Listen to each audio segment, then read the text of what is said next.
basement, mom and dad fighting someone's wasted. Underage, I wish that I was older. It's all good, 'cause someone's coming over. My brother bought us a six-pack. Bad smokes in a car stop, we don't care. My brother bought us a six-pack. To share, to share, to share. Hello and welcome, we're the Aussie Guys. I'm AJ in Aussie Guys Studio. Once again on my own. G is still on holiday in Austria now, mountain biking down the Austrian Alps. Hopefully keeping his body in one single piece. we can hope. But sending me photos while it's cold here, freezing cold here in Melbourne, sending me photos of beautiful sunny European days. Oh man. Anyway, here to record today our Green Bay Packers preview, and about to get on the line the guys from the Packers Fan Pod. We had them on, actually we might have even had them on the last couple of years. They're fantastic to talk to, talking to Wayne Henderson and also to Scott Lindsay today. So let's get them on the line and chat Packers. Okay, so I've got Wayne and Scott on the line right now. Welcome, guys. It's great to connect with you again. Good evening, AJ. Thanks for having us back to represent the 13-time NFL champion Green Bay Packers. What were you saying about us being cocky there, AJ? Yeah. Well, that's us. That was my co-host for the record. Oh, okay. We miss him. Hope his holiday's going well. Yeah. Yeah, I hope he doesn't break anything. My hope is that he comes back in one piece. Well, and AJ, thank you for having me. I'm excited to be here as the newest co-host of the Packers Fan Podcast. I'm excited to talk with you. This time difference thing is crazy. 15 hours is a long time. It's going to be a lot of fun. Yeah, it sure is. So it's almost Sunday morning, literally here. So, yeah, getting there. Yeah, let's talk Packers, guys. Let's talk Packers. And obviously, first week of the preseason is basically in the books now, and, things are moving along. It's getting quite exciting. And the Packers, it's a new era for the Packers, really, in many ways. But before we talk new era, let's talk 2018, which you may not want to. You may be a bit reluctant to talk 2018. Packers had its moments, that's for sure. But. Yes. Packers finished 6-9-1. I think for me, the things that I remember the most were the first game. I think it was the first game from memory that we had Aaron Rodgers basically tearing up his knee, and it looked like it was going to be a season-ending thing. It didn't end up being so, but he certainly wasn't really the same for the whole season.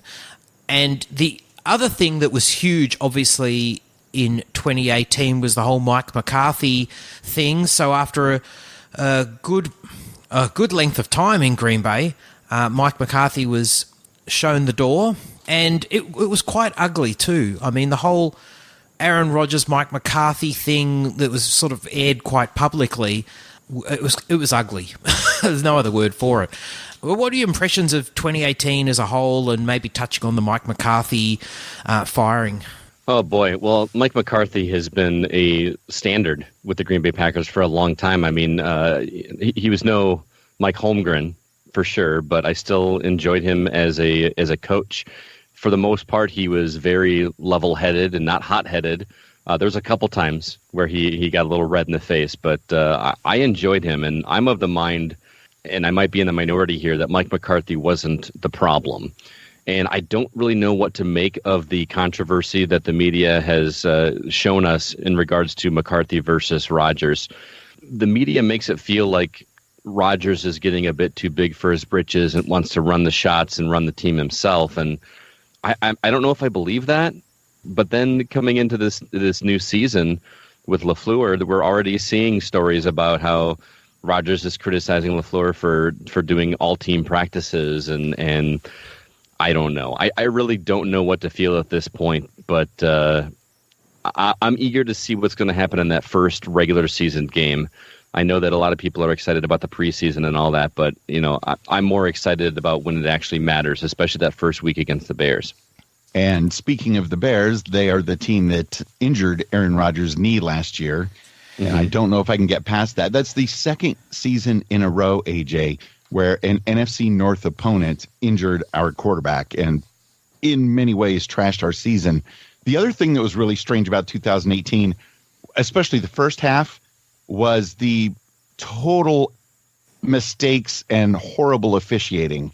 And Clay Matthews getting called for all sorts of roughing the passer penalties that cost us games at least twice, and just bonkers the whole season.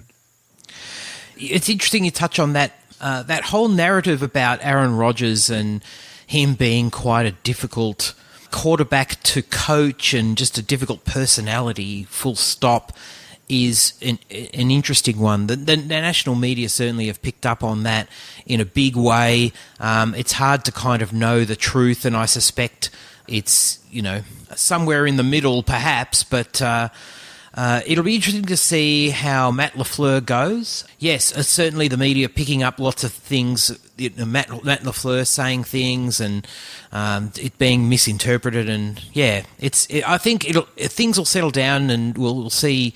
Once the Packers get on the field, we'll sort of see the reality of it all. Exactly. Let's just get the season here. September 5th is but weeks away. Yes, yeah, and I know we keep talking about 2018 as a negative with that 6-9-1, but you got to remember that game with the injury.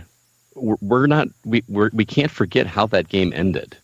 Amazingly, it was amazing. We thought Rodgers was out for the season, and he came back in the second half and just marched down the field and wound up winning the game. Yeah. Granted, that was only one of our 6 wins, but man, what resilience and great way to kick off the season. Unfortunately, the rest of it didn't fall into place as we had hoped. Let's talk a little bit about the off-season then. We'll move into free agency to begin with. And, one thing, and I've said it, I think I may have even said exactly the same thing last year, but, one of the things that was certainly true under Ted Thompson was the Packers were generally pretty frugal in free agency, or they weren't active at all. Like they basically used to do nothing, or you'd look after signing your own guys, basically, is a priority. Whereas under Brian Gutekunst, it's been a little bit different. And certainly I like some of the signings that were made this year, and there has been some attention to the pass rush in particular. Zadarius Smith was a great signing. Preston Smith is a good piece. Zadarius Smith I'm much more excited about. Adrian Amos in the defensive backfield coming across from the Bears is a good, strong safety. And guard tackle Billy Turner, who I confess I don't know a lot about. And a few players out the door, but I think all told they were mostly pieces that you could kind of do without. Randall Cobb, Mohamed Wilkerson, Nick Perry, Clay Matthews, Jake Ryan, Rashad Breeland, and Kentrell Bryce. But what were your feelings about free agency this year? I would say that the free agency was an interesting mix for me, because part of me hates to see us lose those recognizable names like Matthews and Cobb. Sure. However, as sports goes, players get older, and I'm not going to say that they're irrelevant, but there's always room for new blood, and that's what I like to see. I'm still learning the names and getting used to it, because there's lots of new names from the coach all the way down. So it's going to take me a while to get back into the swing. But I got to say, my favorite move from free agency was the one-day signing of Jordy Nelson so that he could retire as a Packer. Right. Which was just such a Midwest Green Bay Packers thing to do, and I just absolutely loved it. Yeah, it's... I guess it's just the reality of the modern NFL, isn't it, that this sort of thing happens. But, in a perfect world, Jordy just would have played out his career in Green Bay. But, it's nice at least that teams do this sort of thing and bring him back and see him off in a nice fashion. Yeah. Absolutely. It's just, to me, shows the heart of this team. Yeah, precisely. Now, in the draft, some interesting picks. Rashawn Gary, again, adding to the pass rush. Darnell Savage, I like that pick.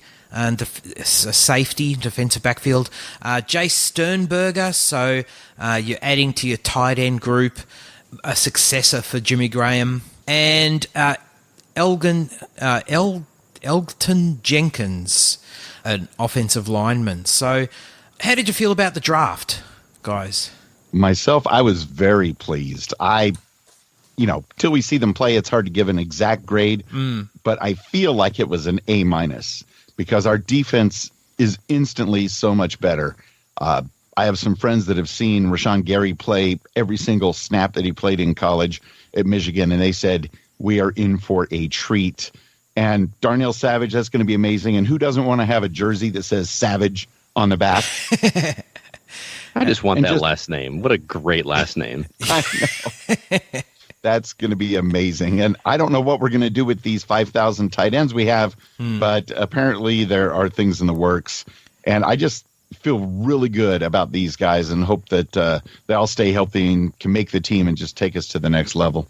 I agree with you, Wayne. And I after the draft took place, a lot of Packers fans in my personal circle were really upset that they were just focusing so much on defense, especially for the first 2 picks. And my answer to that was, that's what we need, guys. We haven't had a incredibly strong defense for quite a while. It's always been Chicago that's got the fantastic defense. But on the same token, one of the hallmarks of Rodgers is how many targets that he has to throw to, and we lost Cobb, and there's been a couple players that he's been throwing to, but I'm okay with the tight ends, with lots of tight ends, because I want to give Rodgers as many targets as possible. That's kind of the hallmark of the Packers, is that there are star players, but the ball is spread apart between everybody so evenly, because Rodgers likes to keep the defense on their toes and not always go for the same player every time. He just goes for whoever's open. And I would maybe like to see a couple more wide receivers, but I'm happy with the defensive picks. Yeah, it's interesting. Jay Sternberger is an incredible talent, and certainly will be one of the best tight ends out of this class, there's no doubt, even though there were a couple that were, Fant and Hawkinson were picked before him, but Sternberger is, he's a huge target. But I think the thing that is true about Aaron Rodgers is your best ability is your availability in ways. Like, if you can find your way open and you're where you're meant to be, I don't know if you guys have the phrase, doesn't suffer fools gladly. I don't know if that's just an Australian phrase or if it's a general one. That's new to me. I feel like Aaron Rodgers is certainly the sort of guy who will, if you're running the routes you're meant to be running and you're getting open and he delivers the ball to you and you catch it, then he's just going to do it again, right. And if you don't do that, then he's not going to place his trust in you, basically. And we had that moment where he called out his wide receiver group last year, and certainly in the preseason last year, and certainly, he favoured Devonta Adams, but why wouldn't you? True. Good point. But he's got a young receiving core that's coming up, and it's, Geronimo Allison played really well before he got injured. MVS he's coming on. So these young guys, I guess the key is, as long as they can play in the system and earn and keep Aaron Rodgers' trust, then they're going to be productive. And don't forget about Jake Kumerow. Yeah. That guy, if he stays healthy this year, I think he could be a solid number 2 wide receiver. The guy is just amazing. He's fun to watch. The crowds love him. Aaron Rodgers seems to really like him, but he does like everybody that does catch the passes. Yeah. So, but keep an eye out for Jake Kumerow. Yeah. Oh, look, he certainly preseason last year, he was just tearing it up. So let's hope. But it's always sort of seemed sort of kind of a roundabout way of me getting to the point that I think that I don't know that Aaron Rodgers uses the tight end position really that much. I agree. I think he goes to his wide receivers quite a bit more often than he does the tight ends. But with like you mentioned a second ago, the multiple tight ends are picking up. Maybe that strategy could be changing. I don't know if you guys watched the preseason game, but Robert Tonyan had a really nice 23-yard catch And I think that he's actually going to also help with the running game as well, because he threw down a couple of blocks. And I think he's a really valuable addition to the team there, too. A tight end that does blocks? This is amazing. Yeah. Yeah, certainly not a word that Jimmy Graham understands. Or knows the meaning of.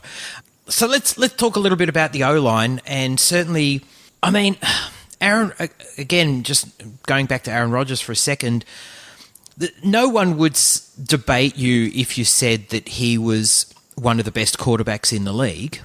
That's unquestioned. But the thing is, it's now becoming a little bit more critical that he stays healthy, because it's now that he's missed, big chunks of 2 of the last 5 seasons. And in other ones, he's been banged up, and it's becoming a real impediment to his legacy. Well, I mean, totally that's one of the downfalls of being one of the top guys, is that you're an easy target, right? And just from talking to other fans of NFL that are not Packers fans, there's a lot of hatred for Aaron Rodgers from a lot of my friends too, and I kind of assume that that's going to filter down to some of the players on opposing teams as well that just kind of have it out for him. So it's going to happen, and we got to keep him protected. Yeah. Oh, look, absolutely. So let's talk about the O-line. Let's talk about who's protecting him. And you've got some good pieces, without a doubt. So Billy Turner signed a $28 million contract. He was with the Broncos last season. There's a little bit of a perception that he was maybe a tad overpaid, but regardless, he's going to be in one of the guard spots along with Lane Taylor. You've got David Bakhtiari, who's one of the best left tackles in the league. You've got Brian Bulaga, who's just rock solid, and centre Corey Lindsay as well. So, across the board, it's a pretty good offensive line, I'd say. Absolutely. And that big payday, I mean, look at who he was protecting in Denver versus who he is now being paid to protect in Green Bay. I think if he does the job well, it'll be money well spent. Agreed. Absolutely.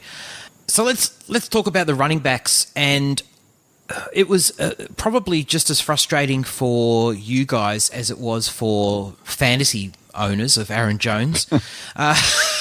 Mike McCarthy just, for some reason, just didn't want to kind of commit to Aaron Jones particularly last year. But, he did pull in some strong performances, especially sort of in the second half of the year.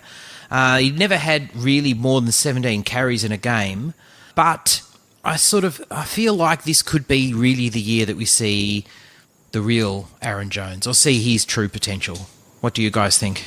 And I certainly hope so, because AJ, pulled out my hair so many games, especially early in the season. Why are we giving up on the run already? It was just starting to work. What are we doing?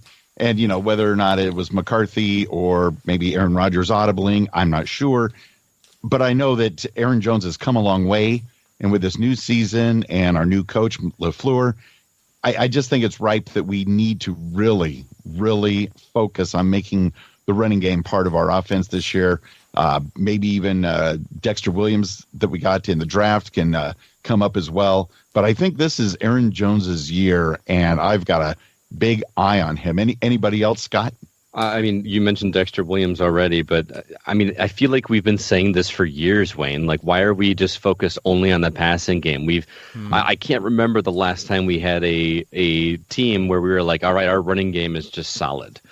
And we can't win games on Aaron Rodgers alone. As much as I love the guy, we've got to mix it up a little bit. Just like I mentioned, he mixes up who his targets are. We've got to mix up the play calling as well, and do some more creative plays other than running up the middle and hoping that a hole's going to open up. Do some bootlegs and do some pitches, and let's make something happen and give these guys a chance. And if it doesn't work the first time, you know what? Try it again. Sometimes the pass doesn't work and you keep passing, so why don't we do that with the running game? Yeah, absolutely. Let's move across to the defense. And I think that the defense is looking really good. I don't know how you guys feel about all the... There's certainly been a lot of changes, and I think it's looking really, really solid front to back. But certainly, we already mentioned the addition of Preston Smith and Zadarius Smith. Obviously, Zadarius Smith coming across from the Ravens. He had 8.5 sacks last year. Preston Smith from the Redskins.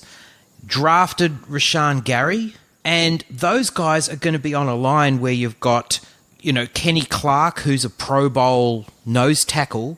Yeah, great last name, too. Yeah. Coincidence? Relative? Ooh. Not sure. So suddenly that D-line is looking really solid. Don't forget Dean Lowry as well. He's yeah. actually from my hometown here. He went to high school here in the Rockford area. So he proved himself quite a bit last year as well, too. So I don't want to forget that guy. Mike Daniels. That was a shock. Yes. I don't understand that move at all. I really don't. I think most of the NFL didn't understand that move. There was suddenly a scramble of teams trying to sign the guy. Like why he went to Detroit, because I think he actually came out and said he wanted to go to a competitor. Yeah, So, and then that. And then it's like, hang on. I thought you just said... Anyway. But yeah, the Mike Daniels thing was shocking. And I don't know what prompted that. Yeah, unless it's just simply the money and the fact that he's had a couple of injuries, it doesn't really make any sense. He just seemed like such a great guy, a fun guy, a leader on the defense, was great with social media and, reaching out to the media. I have no idea. He will help the Lions win another game or two each year, but I don't think, like you said, AJ, that's going to be quite enough for the Lions. No, I don't think so. They certainly have a lot of needs, but let's go to the next level of the defense where you've got Blake Martinez, anchoring down the middle, and Oren Burks, who you drafted in the 3rd last year, coming on. He looks to start next to Martinez in the middle there, and obviously Zadarius Smith, maybe he's not going to have his hand in the dirt, but it looks like a good sort of core in the middle. Yeah, I mean, I'm going to be perfectly honest with you. I don't follow the line on an individual basis as much as I do the other players, but I'm very hopeful for the future. Especially, I mean, these are a bunch of names I'm not as familiar with. I'm not, you don't hear these guys' names called on the field nearly as much, but it's going to be a lot of fun to see what they do. Sure. Yeah, they do a lot of work. They don't get as much of the glory, but I think as a whole, our defense is something that people should not overlook just because of how the Packers defense has performed the past few years. No, I agree. This is one of the first years that when I go to my fantasy football draft that the Packers defense is going to be a little bit higher than it has been in the past. Yeah, absolutely. And it's also backed up by your defensive backfield because you added, obviously, Adrian Amos to the mix, which is a really good add. Drafted Darnell Savage in the 1st. Great. I love that pick. And obviously, you drafted the 2 cornerbacks last year, didn't you? It was Jair Alexander and who else did you draft? Kevin King last year or the year before? Oh, Kevin King was in the 2nd round 2017, and I think you... Okay. Was it Josh Jackson? Could be.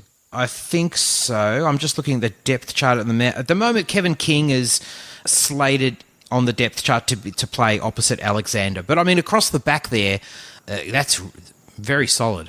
Absolutely. Yeah, it's going to be very exciting to see how they play out, especially in some of these early games before the bye week, because they're going to be tested against the Bears and the Vikings and the Eagles for sure.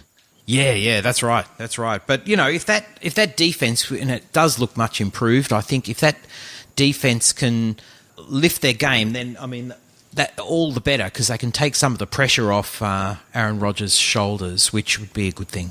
Yeah, absolutely. What's the phrase? The best offense is a good defense? Absolutely. Ooh, I like that. Let me write that down. That's gold. I love it. It's true, though. It really is. It is very true. So, looking at the season, how do you think they're going to go? Scott, you go first. Oh, man. It's so hard to say because all I really have to go off of is the draft and this one preseason game that we've got under our belt, which right. They looked pretty decent. My worry is that we're coming off of a brand new coach. I mean, how many years did we have McCarthy? There's going to be a lot of a lot of kinks to work out. Yeah, I mean, and I understand that's what preseason is for, but in preseason we're hardly getting the starters playing. So I don't mean to be the downer here, Wayne, and you might shoot me down for this, but I really think that we're not going to win that first game as much as I want to. I think the Bears are going to come out with resolve, and we're going to be still trying to sort things out with our new coach. I think it'll be close, but I think that Chicago's going to edge it out. As far as the rest of the season, I think we'll backpedal, and we'll be well over 500 by the end of the season. But I got to kind of see more actual games before I kind of make my predictions for the playoffs. The North is an interesting division. You've got to think Detroit are looking like they're going to be the bottom of the division. You probably put money on that, yeah. But apart from that, it's tougher to call, and I sort of feel like it's between Green Bay and Minnesota for the division.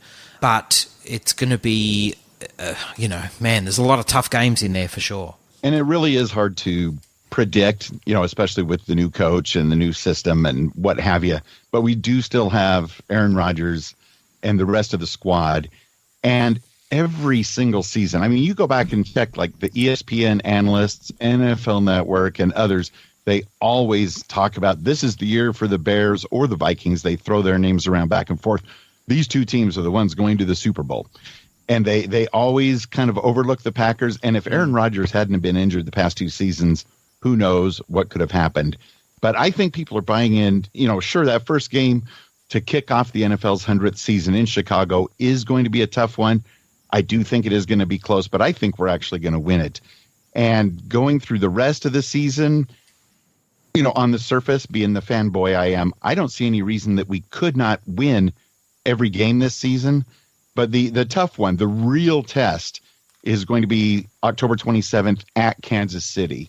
Aaron Rodgers and the Packers versus Patrick Mahomes and the Chiefs in what is one of the other loudest stadiums in the NFL. That's going to be a huge Monday night game or Sunday night game that's really going to be the telltale sign. And in fact, it's so close to the midway point of the season, it's going to say a lot for both teams. And who knows, when we get to that game, maybe one of those teams will have fizzled out and it won't be anything. But on the surface, that's the one I'm nervous about. Well, you're forgetting one key factor there, though, Wayne. Patrick Mahomes is on the cover of Madden 20 this year. So that changes everything. The Madden curse is real, man. I'm telling you, every year. So you're saying that there's a chance the Packers are going 16-0? Yes, exactly.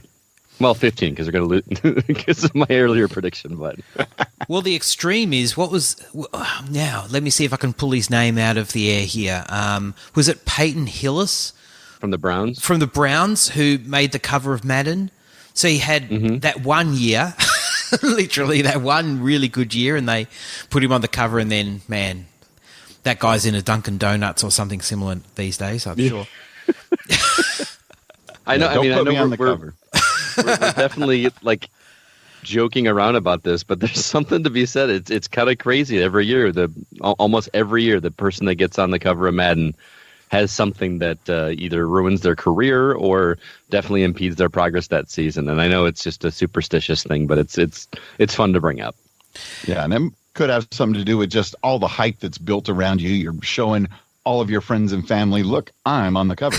And instead of focus, who knows? It could be anything, but more often than not, there's something happens. Mm-hmm. The other thing to keep in the conversation is the strength of the NFC as well. I mean, if you don't win the North, getting a wild card, I mean, the NFC East would probably bring a team or potentially a team or two to the wild card. The South as well is strong, so there's a lot of competition. So the path to the playoffs is a difficult one. Right, it's win the division or pray. Right, essentially. I'd rather not have to pray for the playoffs. Let's just win the division. That's right. To round us out, I've got a curly question for you, and you can both have a stab at this, but I've been asking our guests for our team previews. So let's jump ahead 12 months. and we're now looking back at the season. The 2019 season is now over. So what was the headline? Write the headline for the 2019 season. And AJ, I've been listening to the recent episodes of your Aussie Guys podcast, and I've heard some very interesting answers. I love this question. I think the headline 12 months from now will be Aaron Rodgers and the Packers go strong, defending their 14th NFL title. Whew. Very nice. You, Scott? So what's the headline for the Packers, or just the headline for the NFL overall? Is that what you're saying? The Packers. The Packers. Yeah. Oh, boy. LaFleur shines in his first season, doesn't quite edge out the win. Wow. Interesting. I think for mine... Wayne's glaring at me through the radio right now. I can feel it. Hey, you got to say what you're thinking. I love it. I feel like I would just... As a non-Packers fan, I just want to see Aaron Rodgers healthy and playing Aaron Rodgers football for 16 games. That's what I want to see. That'll make the NFL a better place and Sunday night highlights more fun to watch. My word. Absolutely. And I know I mentioned earlier that there's a lot of hatred for the guy, but the love for the guy outside of the Packers fans far outweighs the hatred. There's a lot of even Bears fans that I know around here that respect the guy and how fundamental he is with the game. I know that a lot of people loved and prefer Favre, but to me, Favre took a lot of chances and sometimes they paid off. But to me, Rodgers is much more fundamental, and I'm happy having him at the helm. Yeah, that's the thing. You know, as a football fan as well. You know, we're all football fans. When you watched Favre in full flight, and same goes for Rodgers, it's just a thing of beauty. It's amazing. Mm-hmm. Yes. You know, more so. I mean, sure, we can watch and respect a Tom Brady, but I think this is a different style of quarterbacking. You know, can we though? Can we respect Tom Brady? Okay, no. There you go, Scott. Guys, it's been an absolute blast chatting to you, as always. Always enjoy it. And people should look you up at Packers Fan Pod. That's where they can find all the links to the podcast, etc. And, it's getting exciting, isn't it? We're getting ever closer. I can smell football season from here. And, yes, on Twitter, at Packers Fan Pod, or just our website at PackersFanPodcast.com. Perfect. Also, if you are a fan of NFL and Madden and you'd like to hear us talk about video games, I have a video game podcast also called The Gaming Outsider, which you can find at iTunes, Google Play Music, Spotify, all that. Or you can check out our website, thegamingoutsider.com, or our Twitter handle, which is @TheGoCast. Nice. Very good. Certainly, you know, Madden is very popular, and I'd love to, but I just don't have enough time in the day. Yeah. I wish I did. I feel you, man. Yeah. It was a good discussion on The Gaming Outsider this week. It makes me want to get back into gaming because Madden, it just seems like with every iteration, it's more and more realistic. And the question one of your co-hosts, I think, brought up on the episode was, does anybody think when they walk by you playing Madden that you're actually watching a game and not playing a video game? One of these days, we're going to get to the point where it's, you know, completely. It's getting so the quality is amazing. We're going to get to a point where it's absolutely photorealistic. We're not going to know the difference. It'll be more real. It'll be more real than the real. Yes, that's right. I got to write that down. Be afraid. That's right. Well, AJ, thanks so much again for having us. It was a genuine pleasure to talk with you, and it's getting me even more amped for the rest of the season. I just need to get these preseason games under my belt and get to the ones that actually matter much more. Yeah, absolutely. I haven't watched the Packers one yet. I have watched a few, and I've certainly will be watching the on the Game. I don't know what you use, but on the Game Pass, it's got like a condensed version, which is a blessing. Yes, it is for this sort of thing. So you know, you can watch a whole game in about 40 minutes. But even in preseason, you don't even need to go that deep. Yeah. Usually, you know, the first half or so gives you enough of a look at all the key rookies and all the other players and other things. So, yeah. I will say that Kaiser and Boyle, who played quarterback in Rodgers' stead for this game, looked pretty promising. They both had some slow starts, but they eventually had some promising series. So I'm happy with the backup. Nice. Yeah, I'm just not sure which one I'd go with for the number 2 spot, but that's what the other preseason games are for. So we're going to stay tuned. And AJ, it's always fun when I get that message through Twitter that you want to possibly speak to us again, whether or not we're too cocky. We love talking to you. Yeah, likewise. Hopefully we can do it again. And hey, if the Packers make the Super Bowl, perhaps we can have a Super Bowl chat. Let's do it. That's on the calendar right now. Awesome. Yeah. Sounds good. Well, listen, you guys enjoy your Saturday, and I will go to sleep. Have a good night's sleep. Yeah, that's exactly what I'll do. Thanks so much, guys. All right. Thanks, AJ. Thank you. Thank you. Well, hope you enjoyed that. That was the guys from the Packers Fan Pod. Lots of interesting things going on in Green Bay this season. But as I said, I personally, I just want to see Aaron Rodgers. Man, I want to see him healthy, and I want to see the Aaron Rodgers that we know he can be without all these sort of health things, hampering him. So let's hope we see that happen for 16 games, and then we'll see what happens. Hopefully maybe the Packers could make the postseason, but man, the NFC is, there's a lot of competition for those wild cards, or even just for the division. Well, I hope you enjoyed that. That was our Green Bay Packers preview for 2019.